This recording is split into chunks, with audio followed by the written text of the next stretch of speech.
The states of matter, part 2. We have talked in the previous tutorial about the 4 processes and changes of state. Now let's see this simulation.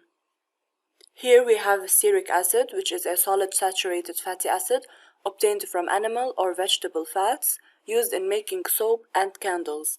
So it's in the solid state at 20 degrees Celsius. The particles of this solid have a regular arrangement. The particles vibrate about their fixed positions in the solid. There are strong forces between the particles, and solids have definite shape.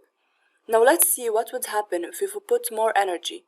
More energy means more heating, so higher temperature. As the temperature increases, you can see how the particles are moving further from each other, as you see in the simulation. And when 70 degrees is reached, the forces between the particles become weaker and there is a change from solid to liquid. We are still increasing the energy, but the temperature remains 70 degrees Celsius. We can say that the temperature remains constant during the change of state. We keep on increasing the energy, and you notice that after the change of state into liquid, as in this example, the temperature starts increasing again.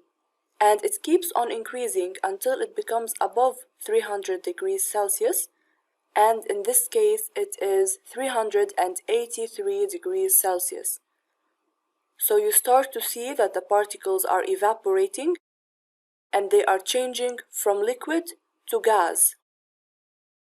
The temperature remains the same during the change, so no matter how much energy we're adding, it will remain the same.